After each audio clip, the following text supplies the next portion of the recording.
परम पूजनीय स्वामी जी, भारत स्वाभिमान के सभी सम्माननीय भाइयों बहनों, मैं आपसे संवाद करूंगा भारत देश के लोगों का नैतिक रूप से, सामाजिक रूप से, चारित्रिक रूप से ज्यादा पतन हो, उसके लिए कैसी साजिशें हमारे देश में चल रही हैं, कैसे षड्यंत्र हमारे देश में चल रहे हैं।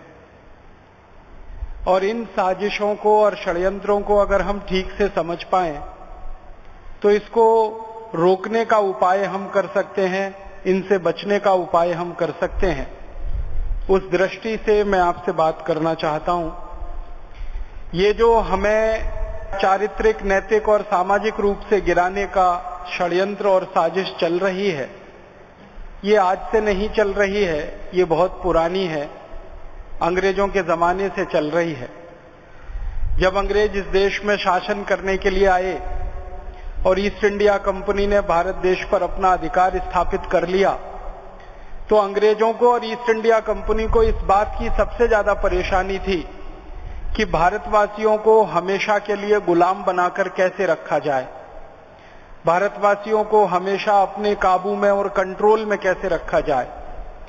अगर कोई प्रजा नैतिक रूप से अंग्रेजों से ऊंची हो, अगर कोई प्रजा चारित्रिक रूप से अंग्रेजों से ऊंची हो, अगर कोई प्रजा भौतिक रूप से अंग्रेजों से ऊंची हो, सामाजिक दृष्टि से अंग्रेजों से ऊंची हो, तो वो प्रजा तो अंग्रेजों का गुलाम कभी हो नहीं सकती।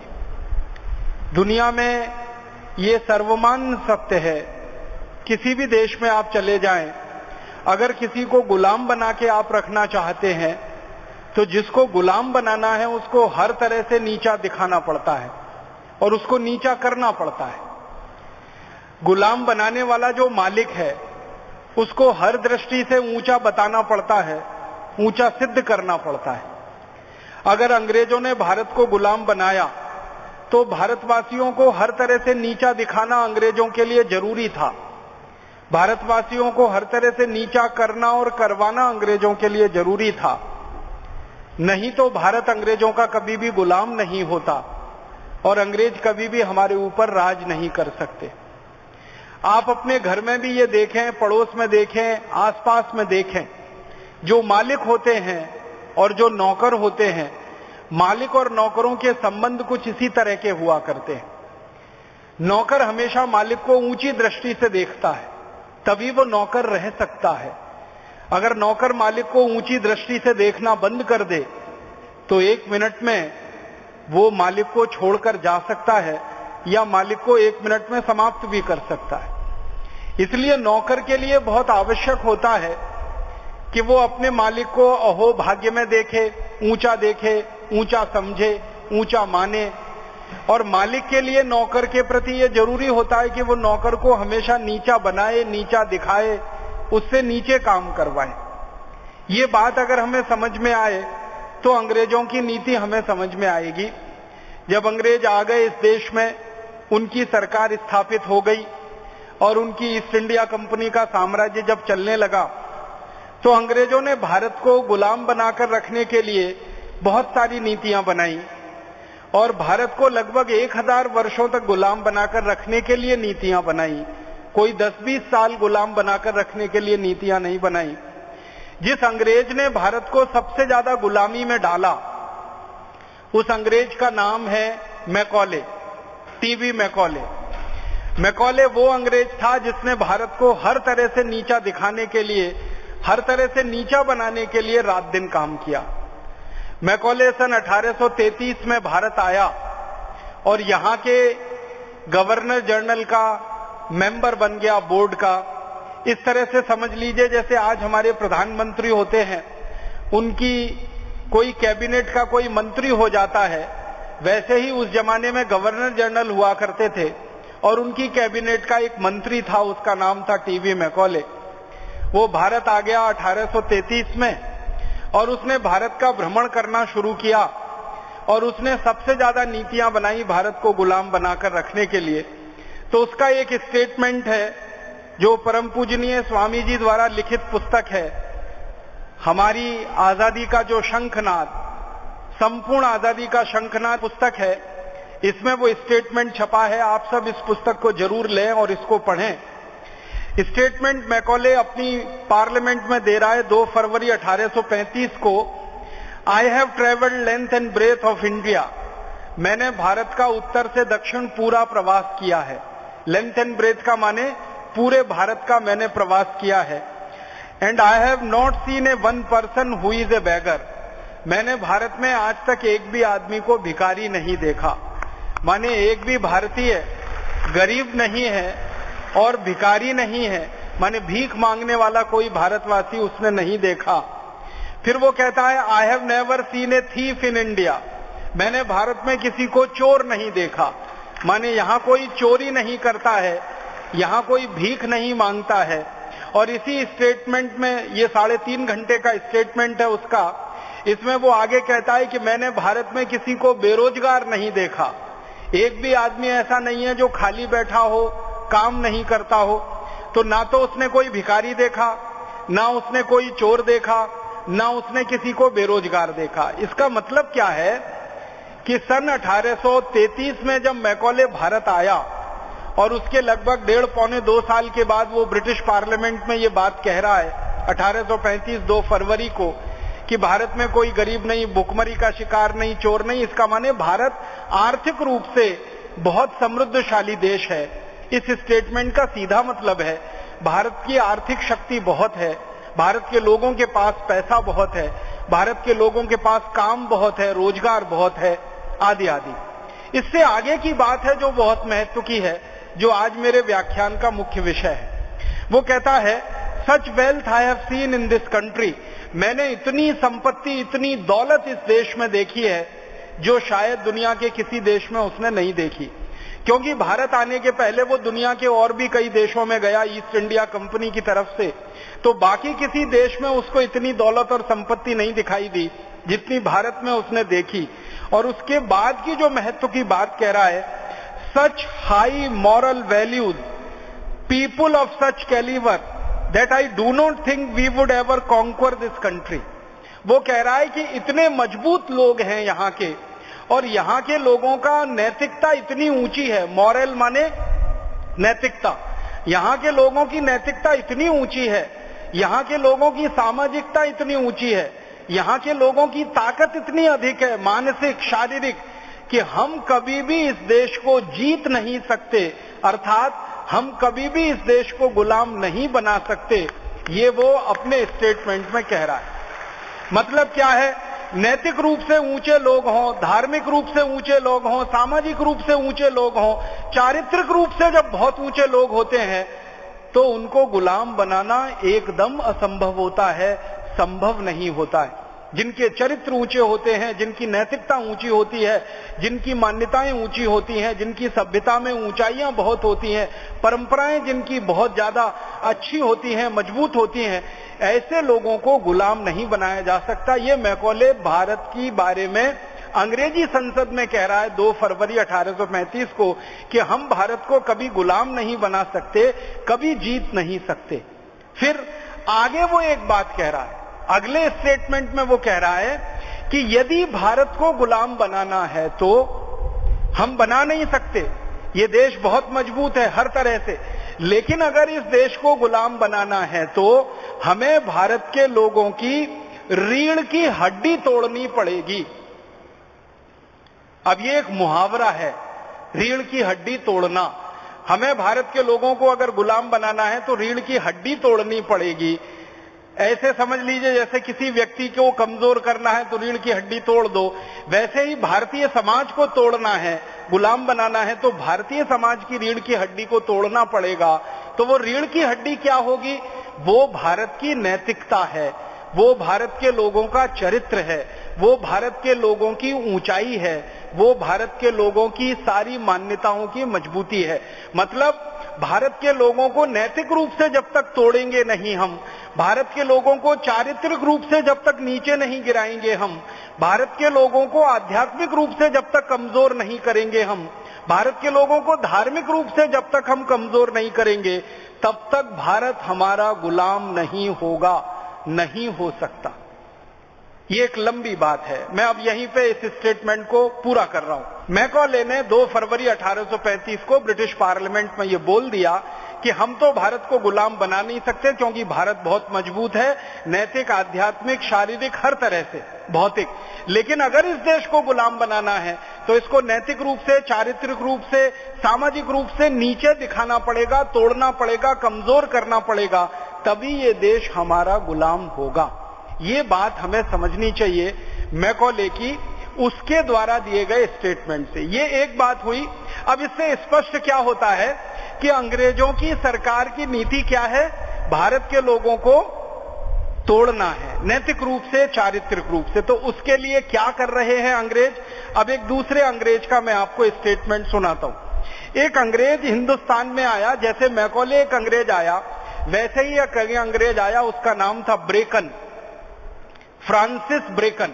वो अंग्रेज अधिकारी है, भारत में आता है, और ये अंग्रेज अधिकारी ईस्ट इंडिया कंपनी के साथ आया, और ईस्ट इंडिया कंपनी के साथ आने के बाद इसने कलकत्ता में प्लासी के युद्ध के बाद ईस्ट इंडिया कंपनी ने जो लूटमार की, उस लूटमार में ये शामिल रहा। इसके बाद ये वापस इंग्लैंड चला गया। इंग्लैंड जाने के बाद ब्रिटिश पार्लियामेंट में समय समय पर बहस होती थी, तो उसमें ये हिस्सा लेता था।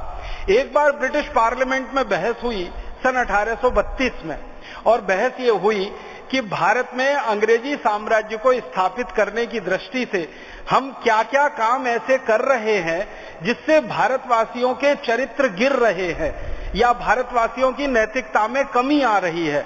तो ब्रेकन ब्रिटिश पार्लियामेंट में खड़े होकर 1832 में एक बात कहता है कि हमने भारतवासियों की नैतिकता में और उनके चरित्र में एक सुराख कर दिया है, एक छेद कर दिया है। पूरा चरित्र और उसको तो हम नहीं तोड़ पाए हैं, लेकिन एक छेद छोटा सा हमने कर दिया है। तो उससे पूछा गया ब्रिटिश पार्लियामेंट में क्या कर दिया है, तब वो लंबी इतिहास बताता। वो कहता है कि सन 1760 में प्लासी का युद्ध जीतने के बाद हमने कलकत्ता में एक शराब की दुकान खुलवाई है, और उस शराब की दुकान से शराब बिकना शुरू करवाया। 1760 में वहां भारत के लोग कोई शराब खरीदने आते नहीं थे, हमारी दुकान पर कोई जाता नहीं था, दुकान ऐसे ही पड़ी रहती थी। अंग्रेजों ने दुकान खोली 1760 में कलकत्ता में, शराब की पहली दुकान हिंदुस्तान में खुली, उसके पहले कोई शराब की दुकान नहीं थी। और अगर इसको दूसरे शब्दों में कहें तो शराब का पहला लाइसेंस इस देश में अंग्रेजों ने दिया ईस्ट इंडिया कंपनी को दुकान चलाने के लिए। ईस्ट इंडिया कंपनी ने वो लाइसेंस किसी कॉन्ट्रैक्टर को दे दिया, और वो कॉन्ट्रैक्टर दुकान चलाता है। तो ब्रेकन उस कॉन्ट्रैक्टर से बात कर रहा है और कह रहा है कि भारतवासी कलकत्ते के जो हैं वो शराब पीते हैं क्या? तो वो दुकानदार कह रहा है ये लोग शराब नहीं पीते हैं। तो आगे पूछ रहा है हमारी नीति क्या है? तो वो कह रहा है हमारी नीति है कि भारतवासी अधिक से अधिक शराब पीना शुरू कर दें, ये हमारी नीति है। इस नीति के लिए क्या कर रहे हो? तो वो कहता है कि मैं भारतवासियों को तरह तरह से लुभाने की और लालच देने की कोशिश कर रहा हूं कि वो यहां शराब की दुकान पर आएं, अपना पैसा खर्च करें और शराब पीकर जाएं। फिर वो ब्रेकन पूछ रहा है उस दुकानदार से कि भारतवासी सामान्य रूप से सबसे ज्यादा पैसा कहां खर्च करते हैं?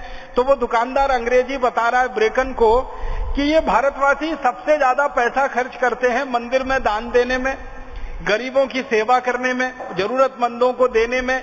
तो सामाजिक रूप से, धार्मिक रूप से भारतवासी पैसे का ज्यादा खर्च वहां करते हैं, लेकिन शराब वराब पीने पे भारतवासी खर्चा नहीं करते हैं, क्योंकि शराब पीना इनकी आदत में शामिल नहीं है, और इनकी जलवायु जो है, इनका जो वातावरण है, वो भी इनको अनुमति नहीं देता है कि ये शराब पिए।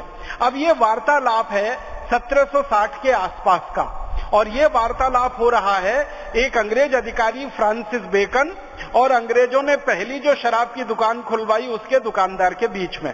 उसके बाद 1832 का एक वार्तालाप सुनाता हूं। यही शराब की दुकान धीरे धीरे बड़ी होती है, इसकी कई शाखाएं कलकत्ता में खुल जाती हैं और बहुत सारी शाखाओं से शराब बिकना शुरू हो जाती है। तो 1832 में इस शराब की दुकान का जो पहला मालिक है वो तो मर गया है, दूसरा मालिक इसको चला रहा है। फिर उससे पूछा जाता है कि 1760 से 1832 के बीच में क्या स्थिति है, तब वो क्या कह रहा है वो सुनिए। वो कहता है कि अब तो कलकत्ते के भारतवासियों में शराब की खपत बहुत ज्यादा होने लगी है। आप इसको ध्यान से समझिए। 1760 तक एक भी भारतवासी कलकत्ते में शराब नहीं पीता, एक भी भारतवासी भारत में शराब नहीं पीता, और 1832 के आते आते वो शराब की दुकान का मालिक कह रहा है कि अब तो कलकत्ते में भारतवासियों में शराब की खपत बहुत अधिक होने लगी है। जो भारतवासी अधिक पैसा खर्च कर सकते हैं वे सब अधिक से अधिक शराब पर पैसा खर्च कर रहे हैं। हमारी दुकान से भारतवासी शराब खरीदते हैं, ब्रांडी खरीदते हैं, बियर खरीदते हैं, शैंपेन खरीदते हैं और अन्य हमारी शराबें यहाँ काफी बिकती हैं। फिर एक अंग्रेज उस दुकानदार से पूछ रहा है कि भारतवासी ये ब्रांडी, बियर, शैंपेन में से सबसे ज्यादा क्या पीते हैं? तो वो उत्तर दे रहा है कि सबसे ज्यादा शैंपेन पीते हैं। फिर उसके बाद आखिरी सवाल वो अंग्रेज पूछ रहा है 1832 में कि पहले क्या भारतवासी शराब पीते थे? तो वो दुकानदार कह रहा है कि मेरा जो पूर्व मालिक था, माने पहला लाइसेंस जिसको मिला वो मर गया, उसके बाद दूसरा लाइसेंस वाला कह रहा मेरा पहले वाला जो मालिक था वो अक्सर मुझसे कहा करता था कि कोई भारतवासी यहाँ शराब पीने नहीं आता था। जब भी होता था तो कोई अंग्रेज अधिकारी आकर शराब पीता था या अंग्रेज आकर शराब पीता था। तो वो कह रहा है कि पहले तो कोई भारतवासी शराब पीने आता नहीं था। क्यों? वो पूछ रहा है क्यों? तब वो कह रहा है कि जहां तक मैं जानता हूं शराब पीना भारतवासियों के धर्म के विरुद्ध है। मैं जानता हूं कि शराब पीना भारतवासियों की आदत के विरुद्ध है। मैं जानता हूं कि शराब पीना भारत की सामाजिक रिवाज के विरुद्ध है। और मैं जानता हूं कि शराब पीना भारतवासियों के पर्यावरण और प्रकृति के विरुद्ध है। ये 4 उत्तर वो दे रहा है।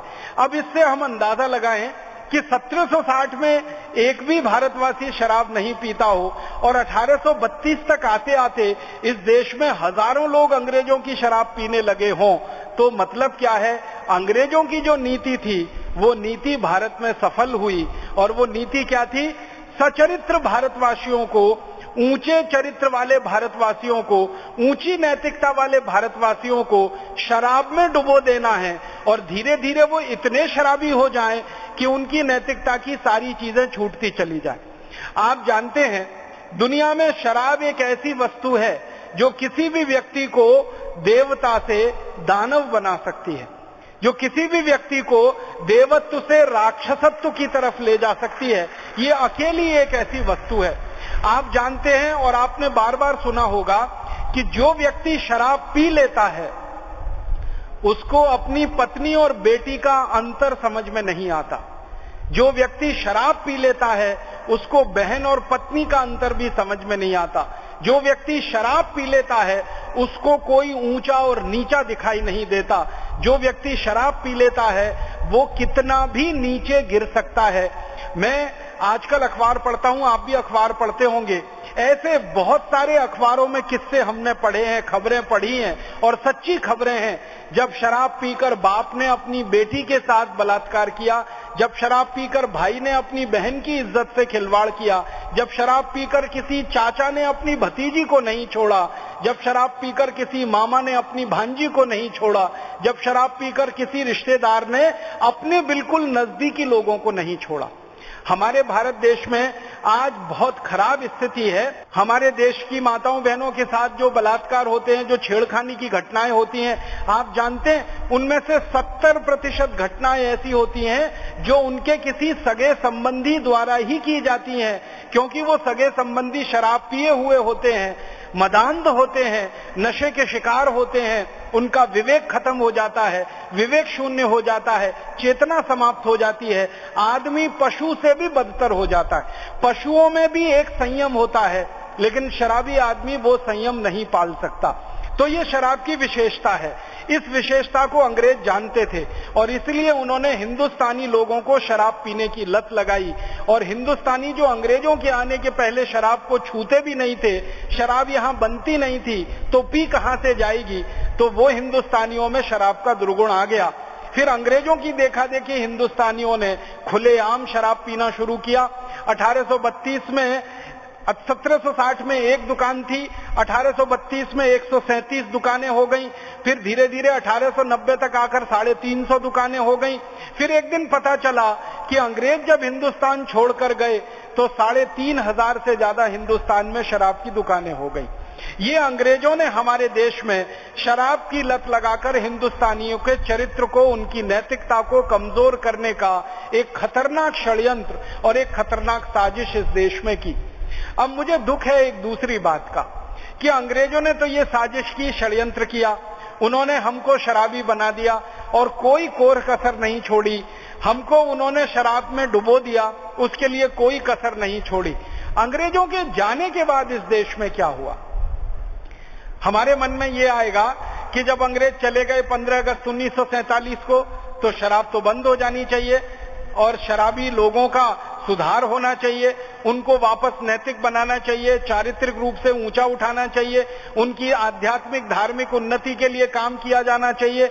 आजादी के बाद तो ऐसा ही होना चाहिए। आपके मन में प्रश्न आएगा बहुत सहज रूप से, लेकिन मुझे बहुत दुख है कि आजादी के 62 साल के बाद भी अंग्रेजों की बनाए गए ये षड्यंत्र और साजिश लगातार चल रहे हैं और हिंदुस्तान धीरे धीरे शराब में डूबता ही चला जा रहा है।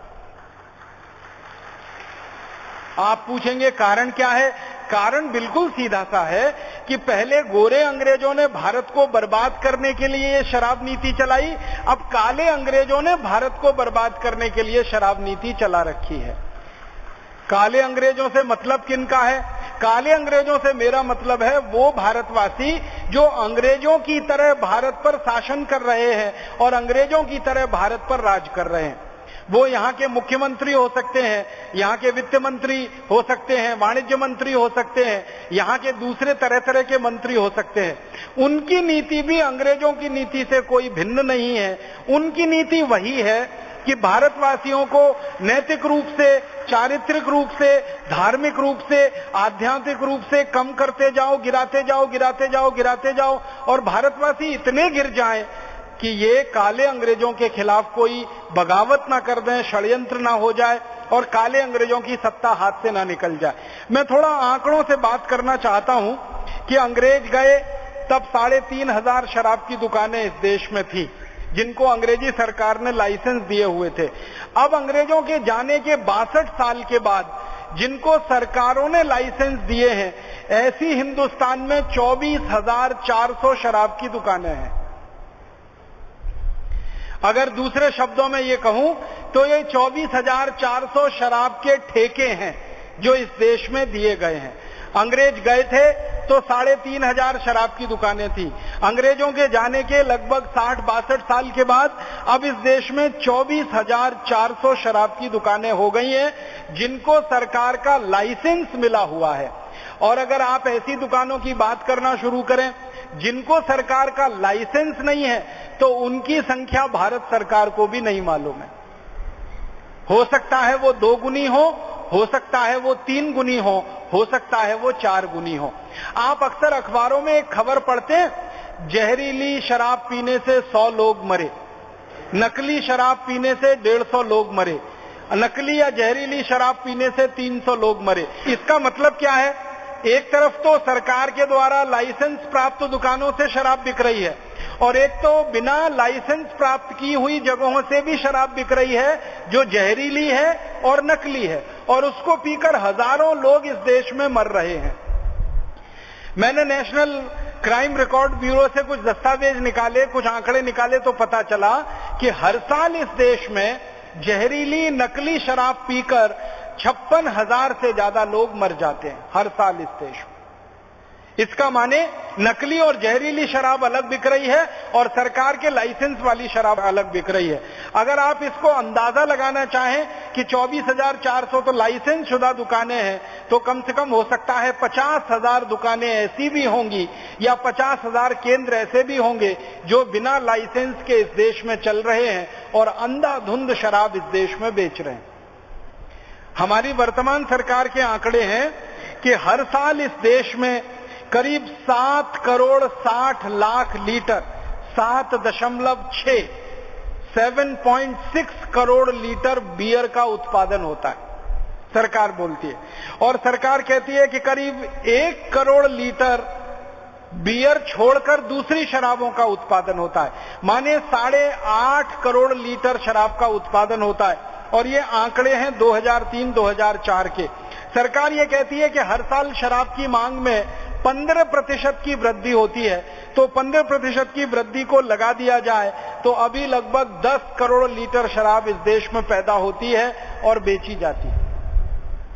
115 करोड़ की आबादी का देश है और 10 करोड़ लीटर शराब इस देश में उत्पादन होती है और बेची जाती है। इसका मतलब सीधा सीधा ये है, हर हिंदुस्तानी पर लगभग 10 लीटर शराब उत्पादन हो रही है और वो बेची जा रही है। और इस शराब के उत्पादन में लगभग 20,000 करोड़ रुपए का व्यापार चलता है। 20,000 करोड़ के व्यापार में ये शराब बनती है और भारत के लोगों को बेच दी जाती है।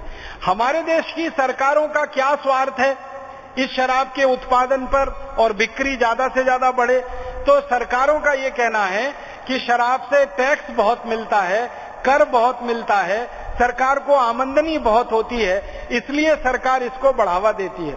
और दूसरा जो कारण है वो मैंने पहले बता दिया। अंग्रेजों के जमाने में वो कारण पैदा हुआ था कि जो शराब पिएगा नैतिक रूप से मजबूत नहीं रहेगा, चारित्रिक रूप से मजबूत नहीं रहेगा, धार्मिक आध्यात्मिक रूप से मजबूत नहीं रहेगा और वो आदमी आसानी से गिरेगा। और जो गिर सकता है वो सरकार से लड़ नहीं सकता, जो गिर जाता है वो व्यवस्था को नहीं बदल सकता, जो गिर जाता है वो गलत का विरोध नहीं कर सकता, और जो गिर जाता है वो गलत को हर दिन सहन करता ही जाता है। तो भारतवासियों को गिराते जाना ताकि वो सरकार के खिलाफ कोई विद्रोह और बगावत ना करें, इसके लिए दूसरी नीति है। तो इस गिरावट में हम कहां तक पहुंच गए हैं, बहुत दुख होता है मुझे ये कहते हुए कि 1760 अंग्रेजों के आने के पहले और ईस्ट इंडिया कंपनी के शासन के पहले एक भी हिंदुस्तानी शराब नहीं पीता था। अब धीरे धीरे भारत में शराब पीने वालों की संख्या बढ़कर हमारी कुल आबादी का लगभग 20% हो चुकी है। बहुत दुख की बात है, बहुत तकलीफ की बात है। जहां 1760 के साल में एक भी भारतवासी शराब न पीता हो, आज इस हिंदुस्तान में 20% भारतवासी शराब पी रहे हैं। इसका मतलब समझते हैं, लगभग 22 करोड़ भारतवासी शराब पी रहे हैं। और इन 22 करोड़ भारतवासियों में लगभग 5 से 7% भारतवासी ऐसे हैं जिनको रोज शराब चाहिए। एक दिन भी अगर उनको शराब ना मिले तो उनका दिन नहीं गुजर सकता, उनकी रात नहीं गुजर सकती, वो काम नहीं कर सकते, वो अपने जीवन में सामान्य नहीं रह सकते। ऐसे 5 से 7% भारतवासी हो गए, माने करोड़ों की संख्या में ऐसे भारतवासी हैं जिनको रोज शराब चाहिए, ना मिले तो उनके सिर में दर्द होगा, शरीर में दर्द होगा, वो काम नहीं कर पाएंगे, उनका मन नहीं लगेगा, उनमें आलस्य रहेगा, चुस्ती फुर्ती नहीं रहेगी। इतनी बुरी आदत उनको पड़ चुकी है। अब आप सोचिए, जब 20-22 करोड़ का हमारा समाज शराब में डूब चुका हो, चरित्र से तो गिर ही जाएगा, नैतिकता में तो कमजोर हो ही जाएगा, धार्मिक रूप से तो मजबूत वो रह नहीं पाएगा, आध्यात्मिक शक्ति तो उसमें कहीं समा नहीं पाएगी। ऐसे 20-22 करोड़ हिंदुस्तानियों को सरकार ने मीठी नींद में सुला रखा है। जैसे कभी अंग्रेजों ने किया था, वही अब हिंदुस्तान में आजादी के बाद काले अंग्रेजों द्वारा किया जा रहा है। तो थोड़ी देर पहले जो स्वामी जी ने आपसे कहा और मैंने आपको व्याख्यान के शुरू में कहा कि हमको नैतिक रूप से, चारित्रिक रूप से गिराने की जो साजिश हो रही है, हमको नैतिक रूप से और चारित्रिक रूप से कमजोर करने की जो साजिश हो रही है, उसका एक बड़ा हिस्सा है ये शराब और शराब के द्वारा गिराए जाने वाले लोगों की अधोगति। अब आप बोलेंगे तो क्या करना चाहिए? तो भारत स्वाभिमान अभियान ने एक महत्वपूर्ण मुद्दा ये उठाया है।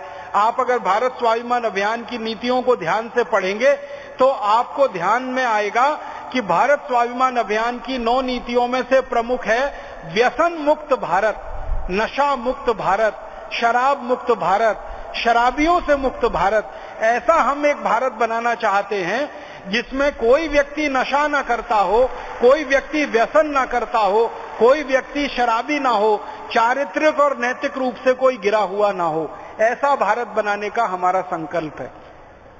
आप बोलेंगे जी ये संकल्प पूरा कैसे होगा? ये संकल्प पूरा करने की जिम्मेदारी और जवाबदारी आप सबके ऊपर है, हम सबके ऊपर है। हम सब भारत स्वाभिमान के कार्यकर्ता, हम सब भारत स्वाभिमान के सेनानी, जिनके सेनापति परम पूजनीय स्वामी रामदेव जी हैं, हम सबको ऐसे सेनानी के रूप में काम करना है जो आदर्श के रूप में हम समाज में खड़े हो सकें। हमारा आदर्श क्या है? हम भारत स्वाभिमान के कार्यकर्ता कम से कम अपने व्यक्तिगत जीवन में इस बात का संकल्प लेंगे, कसम खाएंगे कि 22 करोड़ जो भारतवासी डूबे हुए हैं शराब के गर्त में और शराब के होल में डूबे हुए हैं, हम उसमें नहीं डूबेंगे और जो डूबे हुए हैं उनको उसमें से निकालने का रात दिन प्रयास करेंगे। हम तो नहीं डूबेंगे, हम तो जिंदगी में कभी शराब नहीं पिएंगे, हम तो कभी बियर नहीं पिएंगे, विस्की नहीं पिएंगे, हम तो जिंदगी में कभी नशा नहीं करेंगे, व्यसन नहीं करेंगे। और दूसरे लोग जो इस नशे में डूब चुके हैं, व्यसन में डूब चुके हैं, इनको इस व्यसन में से और नशे में से बाहर निकालेंगे। और इस काम में हमारी बहनों की और माताओं की भूमिका बड़ी महत्वपूर्ण हो सकती है। आप माताओं बहनों को एक पुरानी जानकारी मैं देना चाहता हूं। आंध्र प्रदेश में माताओं बहनों ने एक जबरदस्त आंदोलन चलाया था शराबबंदी के खिलाफ, और इतना सफल आंदोलन हुआ था पूरे आंध्र प्रदेश में कि सरकार को झक मार के पूरे आंध्र प्रदेश में शराब बंद करनी पड़ी थी। वो माताओं बहनों की ताकत पर हुआ था। माताएं बहनें क्या करती थी? आंध्र प्रदेश के गांव-गांव में जाकर जो शराब बनाने के कारखाने होते थे, अड्डे होते थे, उनको तोड़ने का काम किया करती थी। और पुलिस कई बार उन्हें गिरफ्तार करती थी तो माताओं बहनों को घबराहट नहीं होती थी, डर नहीं होता था, वो आसानी से गिरफ्तारी देती थी और फिर दूसरी माताएं बहनें उनके स्थान पर आकर दूसरे स्थान को तोड़ने के लिए निकल जाती थी। ऐसी लाखों लाखों माताओं बहनों ने पूरे आंध्र प्रदेश में शराबबंदी का काम सफलतापूर्वक किया और पूरी सरकार को शराबबंदी आंध्र प्रदेश में करनी पड़ी थी और कानून बनाना पड़ा था। ऐसे एक दूसरा उदाहरण हरियाणा, वहां की माताओं बहनों ने भी शराबबंदी के खिलाफ एक जबरदस्त आंदोलन किया था और आंदोलन इतना ताकतवर था और इतना सफल था और इतना सार्थक था कि हरियाणा सरकार के तत्कालीन मुख्यमंत्री बंसी लाल को पूरे हरियाणा प्रदेश में शराबबंदी करनी ही पड़ी थी और शराब के सारे ठेके बंद करने पड़े थे। और यहां हरियाणा में भी यही होता था कि माताएं बहनें निकलती थी लाठियां ले लेके और जो शराब के ठेकेदार होते थे उनके सिरों को तोड़ देना, उनकी टांगों को तोड़ देना और उनके शराब के स्थानों को तोड़ देना, शराब के मटकों को तोड़ देना, ये जबरदस्त तरीके से पूरे हरियाणा में चला करता था। उत्तराखंड राज्य में भी सालों साल माताओं बहनों ने शराबबंदी का आंदोलन चलाया है और इस शराबबंदी के आंदोलन में बहुत सारी माताओं बहनों ने अपने जीवन को दांव पे लगाकर, अपने जीवन में रिस्क उठाकर उत्तराखंड में पूरी ताकत से शराबबंदी करवाई है। तो भारत में ऐसे कई राज्य रहे हैं जहां पर माताओं बहनों ने शराबबंदी का आंदोलन चलाया और पुरुष भाइयों ने उनका पूरी तरह से सहयोग दिया।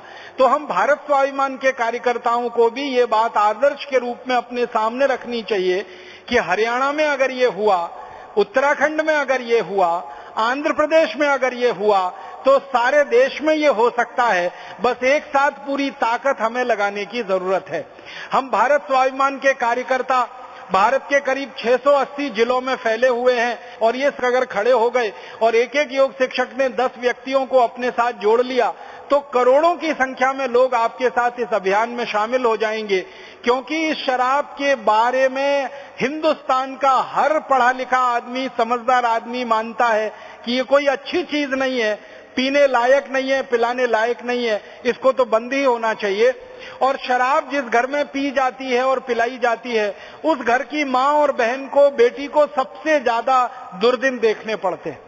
आप जानते हैं कि जिस व्यक्ति का पैसा शराब में जाने लगता है उस व्यक्ति के घर में खाने पीने के लाले पड़ जाते हैं। जिस व्यक्ति का पैसा शराब में डूबने लगता है उस घर के बच्चों की पढ़ाई बंद हो जाती है। जिस व्यक्ति का पैसा शराब में डूबने लगता है उस घर के बच्चों का दवा दारू खत्म हो जाता है।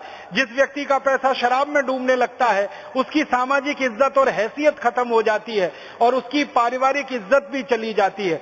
और इसका सबसे बड़ा कष्ट अगर किसी को होता है तो माँ को होता है, बहन को होता है, बेटी को होता है। किसी के बच्चे की पढ़ाई रुक जाए, किसी के बच्चे की दवा दारू ना होने पाए, किसी का बच्चा समाज में बदनाम होना शुरू हो जाए, ये सबसे ज्यादा कष्ट अगर होता है तो मां को होता है। इसलिए मां के मन में हमेशा तीव्रता रही है इस आंदोलन को चलाने की और अभियान को बढ़ाने की। तो मैं अपील करता हूं भारत स्वाभिमान की सभी बहनों से, सभी माताओं से कि एक नया शराबबंदी का आंदोलन पूरे देश में हम भी चलाएं और आप आगे आगे चलें। हम सब भाई आपके साथ पीछे पीछे इस आंदोलन में कंधे से कंधा मिलाकर लड़ेंगे और भारत के लोग जो 22 करोड़ की संख्या में चारित्रिक और नैतिक रूप से डूब गए हैं इस शराब में, इनको बाहर निकालने का अभिक्रम करेंगे, प्रयास करेंगे। एक दूसरी छोटी सी बात और कहना चाहता हूं। अंग्रेजों ने हमें चारित्रिक रूप से और नैतिक रूप से नीचा दिखाने के लिए, कमजोर करने के लिए शराब के साथ एक दूसरा काम और भी किया था और उसमें भी हम भारतवासी काफी डूब गए हैं। और वो दूसरा काम ये था, भारतवासियों को वेश्यावृत्ति के रास्ते पर ढकेलना। बहुत खराब काम ये अंग्रेजों ने किया था।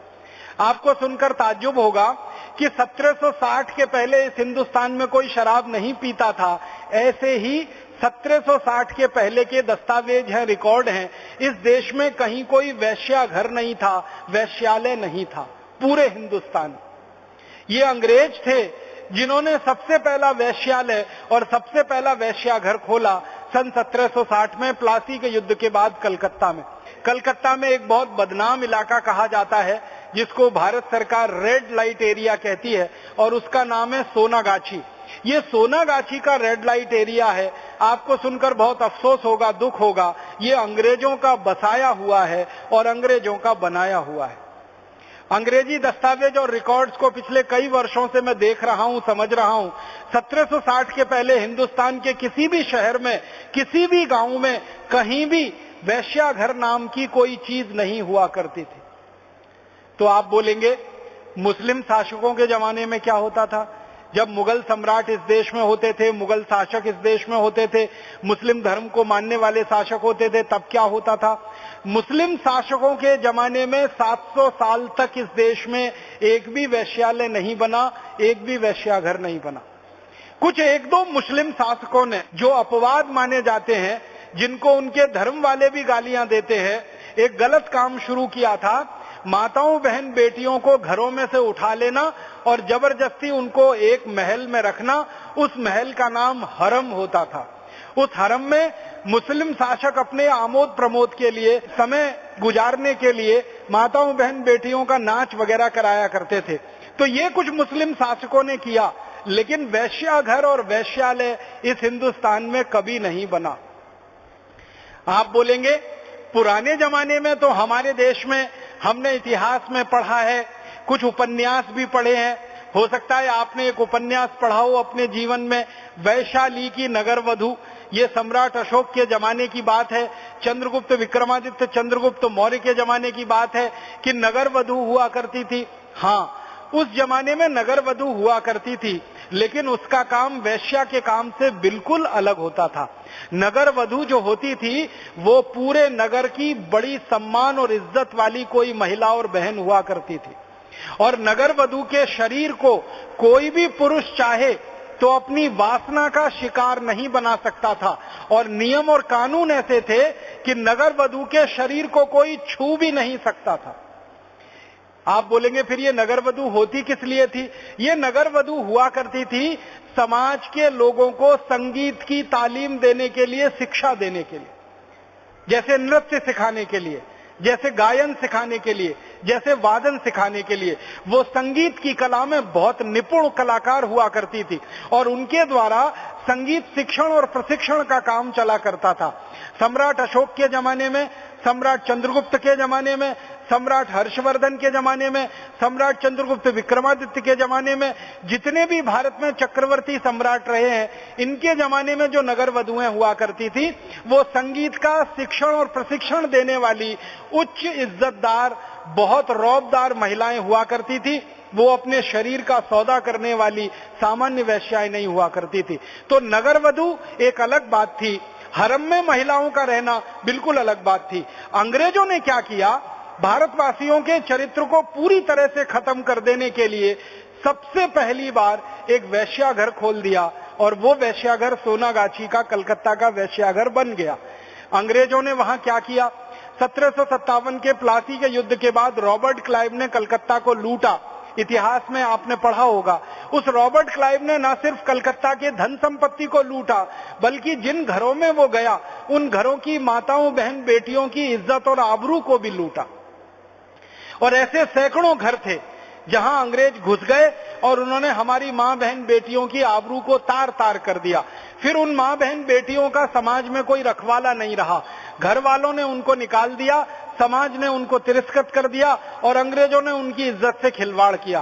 तो ऐसी मां बहन बेटियों को पकड़ पकड़ के अंग्रेजों ने वैश्या बना दिया और नियमित रूप से उनके वैश्याघर में अंग्रेज सैनिक अपनी वासना की शांति के लिए, अपनी भूख की शांति के लिए, शरीर वासना की शांति के लिए जाया करते थे। और धीरे धीरे ये वैश्याघर कलकत्ता से आगे बढ़ के हिंदुस्तान के अलग अलग नगरों में फैलते चले गए। अंग्रेजों ने जहां जहां कब्जा किया, जैसे कलकत्ता में, जैसे पूना में, जैसे पटना में, जैसे दिल्ली में, जैसे मुंबई में, मद्रास में, बेंगलोर में, हैदराबाद में, सिकंदराबाद में, ऐसे 350 बड़े शहरों में अंग्रेजों ने कब्जा करके अपनी छावनियां बनाई और हर छावनी में अंग्रेजों ने एक एक वैश्याघर बना दिया। पहले क्या होता था, इन वैश्याघरों में दूसरे देशों से गुलाम बनाकर लाई गई लड़कियां रखी जाती थी। फिर भारत की मां बहन बेटियों की जिनकी इज्जत अंग्रेज तार तार करते थे उनको रखवाना शुरू किया और धीरे धीरे ये काम बढ़ता गया।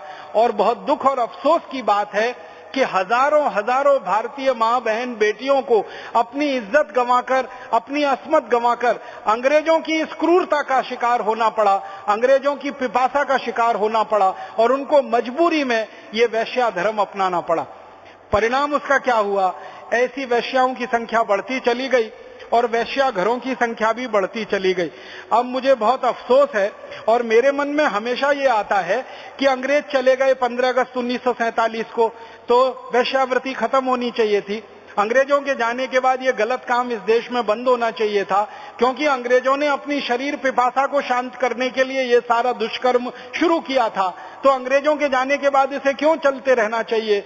लेकिन बहुत दुख और अफसोस की बात है कि अंग्रेजों के जाने के 62 साल के बाद भारतीय लोगों का नैतिक और चारित्रिक पतन करने वाला ये वैश्यावृत्ति का काम और तेजी से बढ़ गया है और तेजी से फल फूल रहा है और ज्यादा बड़े पैमाने पर वैश्याघर खुल रहे हैं और ज्यादा बड़े पैमाने पर हमारी मां बहन बेटियों को मजबूरी में इस व्यापार में धकेला जा रहा है।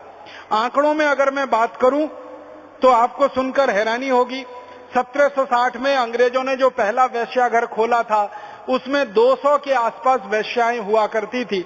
अब आजादी के 62 साल के बाद इस देश में अंग्रेजों के जाने के बाद जब काले अंग्रेजों का शासन आ गया है, माने भ्रष्ट भारतीय नेताओं का शासन आ गया है, तो सरकार के आंकड़ों के अनुसार लगभग 20,80,000 माताएं बहनें वैश्यावृत्ति के काम में लग गई हैं। अंग्रेजों के पहले या अंग्रेजों के समय में 200 माताएं बहनें मुश्किल से इस काम में थीं। अब अंग्रेजों के जाने के 62 साल के बाद 20,80,000 माताएं बहनें इस वैश्यावृत्ति के काम में हैं। और गैर सरकारी आंकड़ों की अगर बात की जाए, जो संस्थाएं वैश्याओं के उद्धार के लिए काम करती हैं, वैश्याओं को इस वैश्यावृत्ति से बाहर निकालने के लिए जो संस्थाएं भारत में काम करती हैं, उनके आंकड़ों को अगर मैं आपको बताऊं तो उनका कहना है कि भारत में करीब 1,50,00,000 से ज्यादा माताएं बहनें हैं जिनको मजबूरी में ये वैश्यावृत्ति का काम करना पड़ रहा है। उनकी मजबूरी क्या है? एक मजबूरी है सबसे बड़ी कि उनका पति शराबी, एक मजबूरी दूसरी उनकी सबसे बड़ी कि उनका पति उनको मारता पीटता है। आप जानते हैं हमारे देश की मां बहन बेटियों के साथ घरेलू हिंसा बहुत बड़े पैमाने पर होती है। पति अगर शराबी हो जाए तो पत्नी को पीटता है और इतना पीटता है कि पत्नी घर छोड़कर भागने के लिए विवश हो जाती है। और ज्यादातर माताएं बहनें पत्नी के रूप में जो घर छोड़कर भागने को विवश हो जाती हैं, वो जाने अनजाने किसी वैश्याघर में पहुंच जाती हैं। तो हमारे देश में 1,50,00,000 से ज्यादा माताएं बहनें जो गैर सरकारी आंकड़ों के अनुसार वैश्यावृत्ति के काम में लगी हुई हैं, उनमें से 34% माताएं बहनें ऐसी हैं जो अपने शराबी पति के दुष्कर्म के चलते, शराबी पति से मार खाते खाते, पिटाई खाते खाते मजबूर होकर, परेशान होकर घर छोड़कर भागी हैं और इस काम में लग गई हैं। इसका मतलब उन्होंने अपनी इच्छा से ये काम नहीं स्वीकार किया है, इसका मतलब उन्होंने अपनी सद्भावना से इस काम में अपने को नहीं लगाया है। उनकी एक बहुत बड़ी मजबूरी है जिसने उनको मजबूर किया है इस काम में लगने के लिए। और इससे भी ज्यादा दुख की बात है कि इन 1.5 करोड़ माताओं बहनों में 18 साल से कम उम्र की माताओं बहनों की संख्या 30% से ज्यादा। 18 साल से कम उम्र की बहनें, बेटियां 30% से ज्यादा हैं जो इस वेश्यावृत्ति के रैकेट में धकेली गई। आपको मालूम है कि एक बहुत बड़ा ये रैकेट चलता है। मैंने उड़ीसा में बहुत बार प्रवास किया है। उड़ीसा में काफी गरीबी वाला इलाका है। हिंदुस्तान के सबसे गरीब इलाकों में कालाहांडी, हिंदुस्तान के सबसे गरीब इलाकों में बोलांगीर, हिंदुस्तान के सबसे गरीब इलाकों में ढेंकानल, ऐसे कई जिले, 6-7 जिले। आपको मालूम है भारत के सबसे गरीब जिलों में से 6 जिले उड़ीसा में ही पड़ते हैं। और इन 6 जिलों में कई गांवों में मैं गया हूं एक सर्वेक्षण करने के लिए। तो वहां क्या होता है, गरीबी के कारण कोई भी बाप, कोई भी मां अपने बेटी और बेटे को बेच देने के लिए मजबूर होते हैं। बेटी बिक जाती है तो वेश्या घर में पहुंच जाती है, बेटा बिक जाता है तो किसी के घर में नौकर बन के पहुंच जाता है। तो उड़ीसा के गरीबी के वाले इलाके से, झारखंड के गरीबी वाले इलाके से, बंगाल के गरीबी वाले इलाके से, आसाम के गरीबी वाले इलाके से और उत्तर पूर्व के गरीबी वाले इलाके से और भारत के अन्य गरीबी वाले इलाकों से मां बहन बेटियों को मजबूरी में जो माता पिता बेच रहे हैं और दलाल लोग उनको खरीदकर वेश्या घरों में लाकर डाल रहे हैं, ये दूसरा बहुत बड़ा दुष्चक्र है जो हमारे देश में ये चल रहा है। और एक तीसरा बड़ा दुष्चक्र हमारे देश में है कि बहुत सारी माता बहन बेटियां जिनको पैसे की इतनी ज्यादा आकांक्षा हो गई है कि थोड़े से खर्चे में उनका जीवन नहीं चलता, उनको बहुत ज्यादा पैसा चाहिए अपना जीवन चलाने के लिए, बहुत ज्यादा पैसा चाहिए खर्च चलाने के लिए, जिनके खर्च 1000, 2000, 5000 में पूरे नहीं होते, जिनके रोजमर्रा के खर्च हजारों में होते हैं, 10, 15, 20 हजार से कम में जिनका जीवन नहीं चल सकता, ऐसी मां बहन बेटियों ने इच्छा के साथ इस पेशे में अपने को डाल दिया है। और उनको हम एक अंग्रेजी शब्द से संबोधित करते हैं, कॉल गर्ल्स। ये कॉल गर्ल्स वो बेटियां हैं, वो बहनें हैं जो अपनी इच्छा से इस बिजनेस में आई हैं और पैसे के लिए मात्र अपने शरीर की नुमाइश करके अपने शरीर को बेचकर इस काम में लगी हुई हैं। तो 3 स्तर पर यह दुष्कर्म हमारे देश में चल रहा है और इसने भारत के करोड़ों लोगों की नैतिकता को और चरित्र को तार तार कर दिया है। पहले जिन वेश्या घरों में अंग्रेज सैनिक जाया करते थे अपने शरीर की आग को शांत करने के लिए, अब उन्हीं वेश्या घरों में हमारे भारतवासी जा रहे हैं अपने शरीर की आग को शांत करने के लिए। और जो जा रहे हैं वो चरित्र और नैतिकता में गिरते ही चले जा रहे हैं, डूबते ही चले जा रहे हैं। उनके पैरों में इतनी ताकत नहीं है, उनके संकल्प में इतना दम नहीं है कि समाज के दूसरे लोगों के साथ कदम से कदम मिलाकर चल सकें। तो ये एक दूसरा बड़ा दुष्चक्र हमारे देश में है, शराब के बाद वेश्यावृत्ति का, जिसमें हम काफी कुछ डूब गए हैं और करोड़ों भारतवासी इसमें शिकार हो गए हैं। तो मैं आप सभी को भारत स्वाभिमान की तरफ से एक अपील करना चाहता हूं कि हमको शराबबंदी का जैसे आंदोलन चलाना है, वैसे ही इस वेश्यावृत्ति को खत्म करने का भी आंदोलन चलाना पड़ेगा। आज नहीं तो कल, कल नहीं तो परसों। जैसे शराब में डूबे हुए 20-22 करोड़ भारतवासियों को हम निकालना चाहते हैं और उनको उच्च चरित्र और उच्च नैतिकता देना चाहते हैं, वैसे ही इस वेश्यावृत्ति के घृणित काम में डूबी हुई बहन बेटियों को निकालना है और इस घृणित काम में लगे हुए भाइयों को भी इसमें से बाहर निकालना है। और इसके लिए बहुत बड़े पैमाने पर कमर कस के पूरी ताकत से लगना पड़ेगा। तो आप सभी भारत स्वाभिमान के शिक्षकों से, कार्यकर्ताओं से, सेनानियों से मैं निवेदन करना चाहता हूं कि अपने जीवन के सामने एक दूसरा उच्च आदर्श और रखें। पहला आदर्श आपने रखा है व्यसन मुक्त हिंदुस्तान बनाना, व्यसन मुक्त भारत बनाना, व्यसन मुक्त भारतीय समाज बनाना। तो दूसरा वासना मुक्त भारत बनाना, वासना मुक्त भारतीय समाज बनाना, ये भी दूसरा बड़ा आदर्श हमें रखना पड़ेगा। तभी जाकर कोई बड़ी सामाजिक क्रांति हम कर पाएंगे। आर्थिक क्रांति करना बहुत आसान काम है, राजनीतिक क्रांति करना भी बहुत आसान काम है, लेकिन सामाजिक क्रांति करना, नैतिक क्रांति करना, चारित्रिक क्रांति करना बहुत मुश्किल काम होता है, बहुत ऊंचा काम होता है। इसको करने वाले भी बिरले होते हैं और करने वाले भी संख्या में बहुत कम होते हैं। तो आप सभी से मेरी विनम्र प्रार्थना है, निवेदन है कि आप इस वासना से डूबे हुए भारत के भाइयों को और इस वासना के कीचड़ में लिपटी हुई हमारी बहन, मां बहन, बेटियों को जल्दी से जल्दी निकालने के लिए कमर कस के अपने अपने स्थानीय स्तर पर अभियान चलाएं और इस अभियान को एक सार्थक और सफल परिणाम तक पहुंचाएं। एक तीसरी और आखिरी बात आपसे मैं और कहना चाहता हूं। अंग्रेजों ने हमको चारित्रिक रूप से और नैतिक रूप से गिराने के लिए जो बहुत सारे काम किए, उनमें से एक काम और किया। अश्लीलता को इस देश में अंग्रेजों ने बहुत फैलाया और बहुत बढ़ावा दिया। हर क्षेत्र में अश्लीलता को उन्होंने फैलाया और बढ़ावा दिया।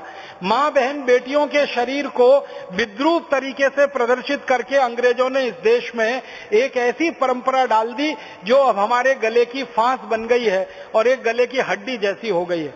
इस अश्लीलता को अंग्रेजों ने जन्म दिया अपने स्वार्थ के लिए, और उनका स्वार्थ बहुत स्पष्ट है, जो मैंने आपसे पहले ही कहा कि अंग्रेज चाहते थे कि भारतीय लोगों का नैतिक रूप से पतन हो, आध्यात्मिक चारित्रिक रूप से पतन हो, तभी भारतवासी अंग्रेजों के गुलाम हो पाएंगे। तो उन्होंने अश्लीलता को बढ़ावा देना शुरू किया, जुआबाजी को बढ़ावा देना शुरू किया। जुआ की संस्था इस देश में अंग्रेजों के जमाने में शुरू हुई और अश्लीलता फैलाने का काम भी अंग्रेजों के जमाने में शुरू हुआ। अंग्रेजों के जमाने से बढ़ते बढ़ते ये 1947 तक काफी बड़े पैमाने पर फैला। अब हमारा ऐसा ही कल्पना थी, हमारा ऐसा ही उद्देश्य था कि जब 15 अगस्त 1947 को अंग्रेज भारत छोड़कर चले गए तो ये अश्लीलता और ये जुएबाजी का सारा कुतंत्र बंद होना चाहिए, खत्म होना चाहिए। लेकिन आजादी के 62 साल के बाद भी ये फैलता ही जा रहा है, ये बंद नहीं हो रहा है। इस पर भी हमें गंभीरता से विचार करना पड़ेगा और इस पर भी हमें कमर कस के कोई बड़ा सामाजिक आंदोलन खड़ा करना पड़ेगा। अश्लीलता बहुत तेजी से फैल रही है हमारे देश में, आप जानते हैं। इसके लिए सबसे बड़ी जिम्मेदारी अगर किसी की है तो हिंदुस्तान में बनने वाले सिनेमा की है, फिल्मों की है। फिल्मों ने पिछले 50-60 वर्ष में इतनी तेजी से अश्लीलता को फैलाया है कि 10, 12, 15 साल के बच्चों तक अब ये बहुत आसानी से पहुंच में आ गई है। उसके बाद विदेशी पत्र पत्रिकाओं ने इसको बहुत तेजी से फैलाया है इस देश में और आगे बढ़ाया है। आपको सुनकर हैरानी होगी कि भारत देश में 1992 के पहले कोई विदेशी पत्र पत्रिकाएं नहीं आती थी, उन पर प्रतिबंध लगा हुआ था, कानून बनाकर सरकार ने रखा हुआ था। 1992 में एक नीति बनी सरकार की, ग्लोबलाइजेशन, लिबरलाइजेशन, प्राइवेटाइजेशन, उदारीकरण, वैश्वीकरण, भूमंडलीकरण। इस नीति में सारे दरवाजे खोले गए विदेशी पत्रिकाओं के लिए, विदेशी अखबारों के लिए और विदेशी फिल्मों के लिए। अब विदेशी फिल्म, विदेशी पत्रिकाएं और विदेशी अखबार आना शुरू हो गए और उन्होंने इस देश में एक बाढ़ सी ला दी है। और थोड़े दिन के बाद भारत सरकार ने एक इंटरनेट की दुनिया शुरू की है और इंटरनेट की दुनिया में आप जानते हैं सबसे ज्यादा अगर कुछ देखा और दिखाया जाता है तो वो सेक्स है, अश्लीलता है और वल्गैरिटी है। हमारे देश के छोटे छोटे बच्चों से लेकर 12-15 साल के बच्चों से लेकर बड़े बुजुर्गों तक जितनी वेबसाइट्स हमारे देश में खोली जाती हैं सर्फिंग के लिए, देखने के लिए, उनमें सबसे ज्यादा वेबसाइट्स खोली जाती हैं वो सेक्स से संबंधित होती हैं और अश्लीलता से संबंधित होती है। कंप्यूटर का माउस आप क्लिक करिए, आपकी स्क्रीन पर सैकड़ों सेक्स की वेबसाइट्स खुल जाती है और उसमें हमारे छोटे छोटे बच्चे, नौजवान पूरी तरह से डूब रहे हैं उस गर्त में और दलदल में धंसते चले जा रहे हैं। हमारे हिंदुस्तान के कॉलेजों में पढ़ने वाले लड़के लड़कियां जिनकी उम्र 15-20 साल से लेके 20-25 साल के बीच में है, ये सेक्स की दुनिया में, अश्लीलता की दुनिया में इतने ज्यादा डूबने लगे हैं कि वही उनको अभीष्ट लगने लगा है। और थोड़े दिनों से हमारे देश में जो बहस चली है समलैंगिकता की, कि समलैंगिकता होनी चाहिए नहीं होनी चाहिए, तो समलैंगिकता के समर्थन में वो सब नौजवान उतर पड़े हैं जो सेक्स और अश्लीलता की दुनिया में पिछले 10-15 वर्षों से डूबे हुए। हमारे घर के लिए इतना बड़ा खतरा पैदा हो गया है, हमारे अपने घर के बेटे बेटियां, हमारे अपने घर के भाई बहन कब किस गलत रास्ते पर चल पड़े हमें खुद नहीं मालूम होता है। मैं कई बार लोगों के घरों में जाता हूं, अंग्रेजी पढ़े लिखे लोगों के घरों में जाता हूं, वो मुझे कहते हैं कि राजीव भाई, हमारे बेटे या बेटी ने जब हमें कंप्यूटर मांगने की जिद की तो हमको सबसे बड़ा डर यही लगता है अपने मन में कि पता नहीं ये कंप्यूटर खरीद के हम दे रहे हैं, इस कंप्यूटर का हमारे बच्चे सदुपयोग करेंगे या दुरुपयोग करेंगे। क्योंकि कंप्यूटर आते ही इंटरनेट कनेक्शन आता है और इंटरनेट कनेक्शन आते ही अश्लीलता पूरे अपने निर्वस्त्र रूप में हिंदुस्तान के नौजवानों के सामने पसर गई होती है। इस अश्लीलता की भरी हुई पत्रिकाएं, इस अश्लीलता से भरी हुई फिल्में अंधाधुंध भारत में विदेशों से लाई जा रही हैं, आयात की जा रही हैं और इस देश के सिनेमाओं में दिखाई जा रही हैं। बहुत शर्म और अफसोस से मुझे कहना पड़ता है कि सभी शहरों के सिनेमा घर में सवेरे का एक शो चलता है 9-10 बजे के आसपास से लेकर 12 बजे तक। वो ऐसी ही अश्लील फिल्मों का शो होता है जो विदेशों से चोरी छुपे लाई जाती हैं और हिंदुस्तान के नौजवानों को दिखाई जाती। और हमारे देश के नौजवान अपना स्कूल छोड़कर, कॉलेज छोड़कर, अपनी कक्षाएं छोड़कर, अपनी पढ़ाई छोड़कर सबसे ज्यादा फिल्में देखने पहुंचते हैं तो ये सवेरे के शो में ही पहुंचते हैं जो 10 से 12 के बीच में होता है, जिसमें अश्लील फिल्में दिखाई जाती। आप सोचिए, हिंदुस्तान नौजवानों का देश है। सारी दुनिया में सबसे ज्यादा नौजवान अगर कहीं हैं तो वो इसी हिंदुस्तान में है। भारत की जनसंख्या का कुल आकलन करें तो 115 करोड़ की हमारी जनसंख्या है। इस 115 करोड़ की जनसंख्या में लगभग 60 करोड़ हमारे नौजवान हैं और ये 60 करोड़ नौजवान आप अगर अश्लीलता की खाई में इनको धकेल देंगे, इन नौजवानों को अगर अश्लीलता में आप डुबो देंगे, इन नौजवानों को सेक्स की वल्गैरिटी में आप जाने देंगे, तब तो हिंदुस्तान का भविष्य पूरी तरह से चौपट होने वाला है। इसलिए इस अश्लीलता के खिलाफ भी हमको एक बड़ा अभियान और बड़ा संघर्ष चलाना पड़ेगा। आप बोलेंगे हम क्या कर सकते हैं? मेरी आपसे एक विनम्र प्रार्थना है, वो ये कि आपके घर में आपका बेटा या बेटी नौजवान है, आपका छोटा भाई या बहन नौजवान है और वो कंप्यूटर की दुनिया में रहता है और इंटरनेट का इस्तेमाल करता है, तो आप हमेशा अपनी आंखों के सामने उसको इस्तेमाल करने के लिए समय दीजिए, उसको अपनी आंखों से ओझल मत होने दीजिए, क्योंकि आपका नैतिक दबाव हटते ही पता नहीं माउस पर वो क्या क्लिक करेगा और कौन सी दुनिया में जाकर वो डूब जाएगा। अपनी आंखों के सामने उनको कंप्यूटर का इस्तेमाल करने दीजिए, इंटरनेट का इस्तेमाल करने दीजिए और इंटरनेट और कंप्यूटर का इस्तेमाल करने दीजिए तो ज्ञान के लिए, ज्ञान की बातों के लिए, ज्ञान के वर्धन के लिए इस्तेमाल करने दीजिए, ना कि समय को बिताने के लिए उसको इस्तेमाल करने दीजिए। ये एक काम करिए। और दूसरा काम, जो नौजवान इस दुनिया में अश्लीलता में, वल्गैरिटी में डूब गए हैं, इन नौजवानों को बाहर निकालने के लिए भी हम सबको कमर कस के अभियान चलाना पड़ेगा और हम सबको कमर कस के काम करना पड़ेगा।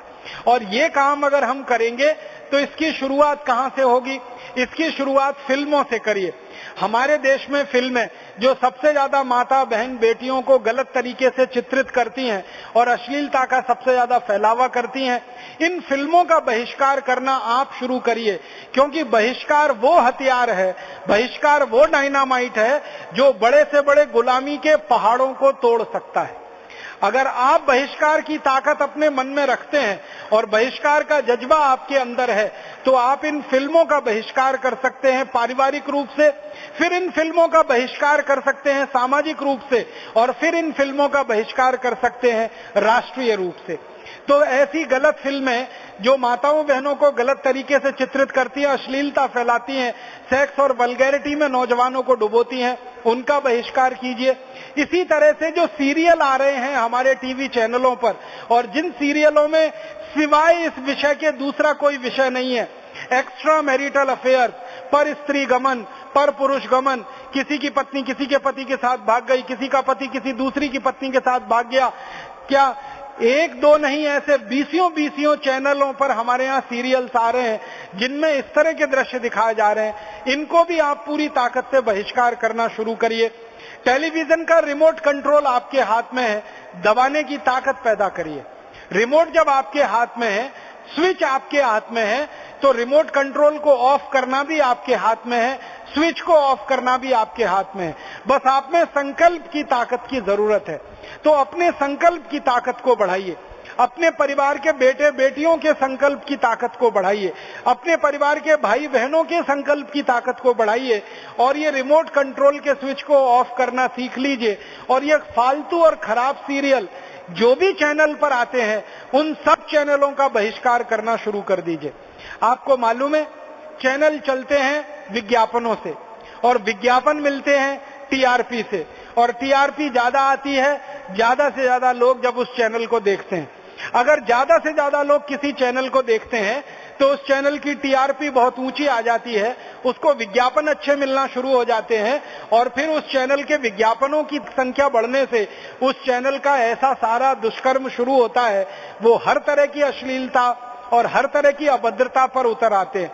तो ऐसे चैनलों को सबक सिखाने के लिए सबसे आसान तरीका है कि आप बहिष्कार करना शुरू कर दीजिए, चैनलों का स्विच ऑफ करना शुरू कर दीजिए, लगे तो अपने घरों से उन चैनलों को हटाना शुरू कर दीजिए और अपने घर के बेटे बेटियों के चरित्र को, उनके संकल्प को, उनकी नैतिकता को, उनकी ऊंचाई को बचाकर समाज के एक अच्छे व्यक्ति को निर्माण करके समाज को देने की प्रवृत्ति बनाना शुरू कर दीजिए।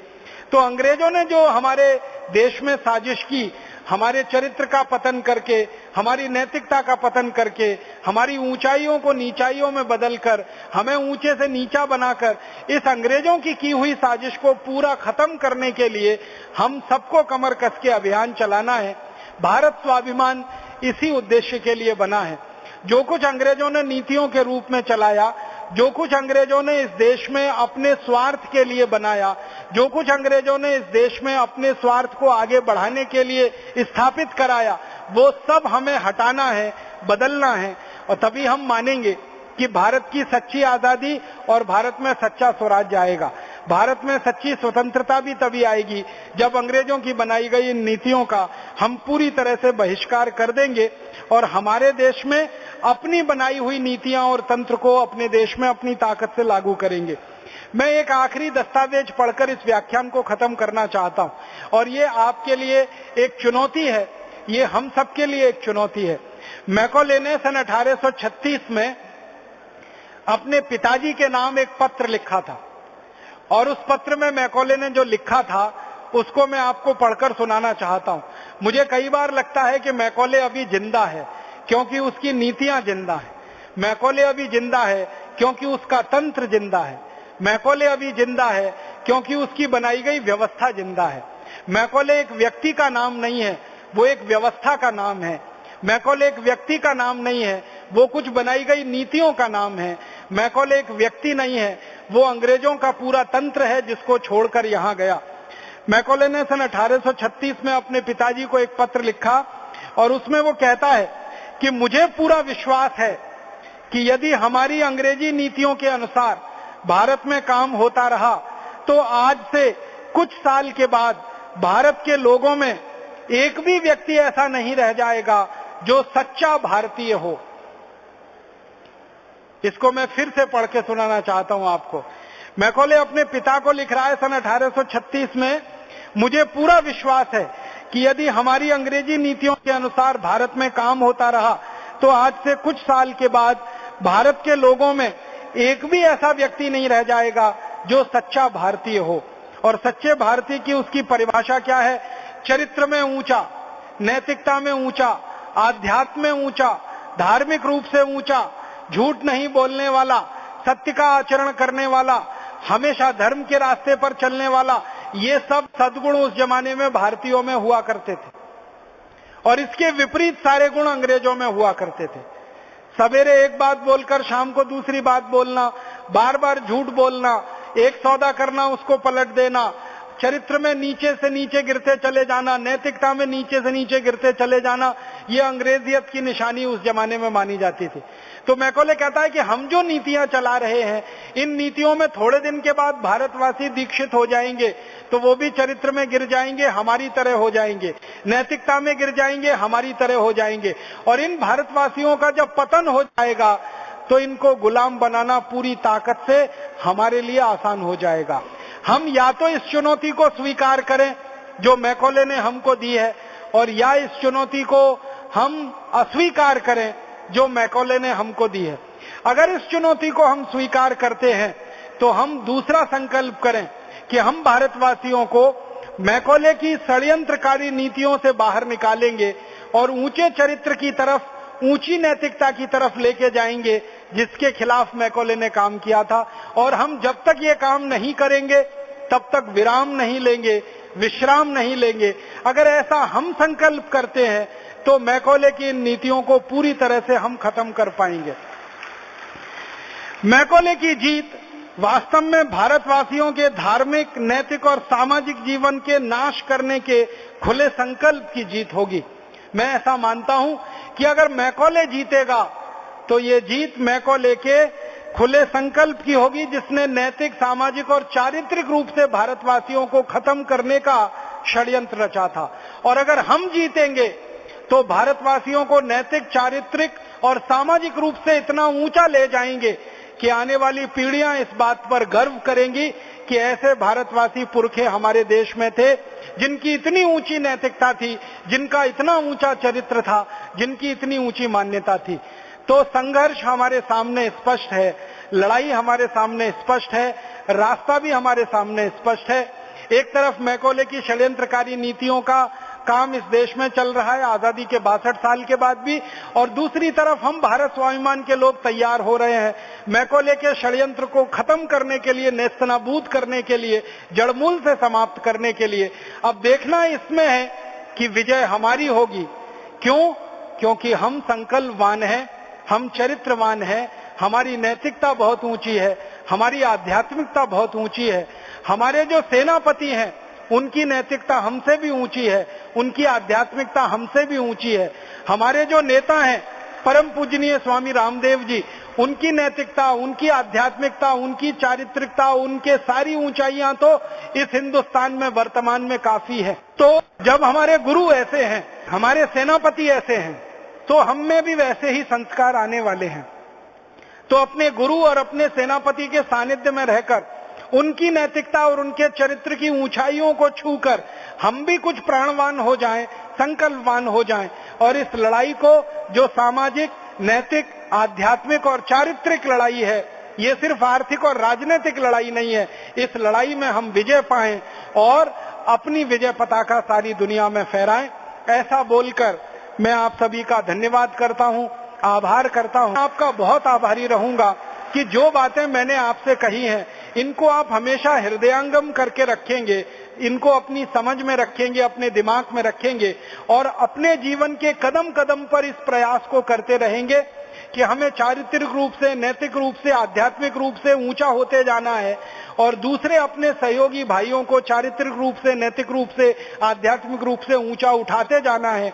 उनकी व्यसन मुक्ति करानी है, शराब मुक्त करना है, व्यसन मुक्त करना है, वासना मुक्त करना है, उनको सभी बुराइयों से, सभी दुर्गुणों से बाहर निकालकर इस आध्यात्मिकता और सामाजिकता के उच्च पथ पर ले जाना है।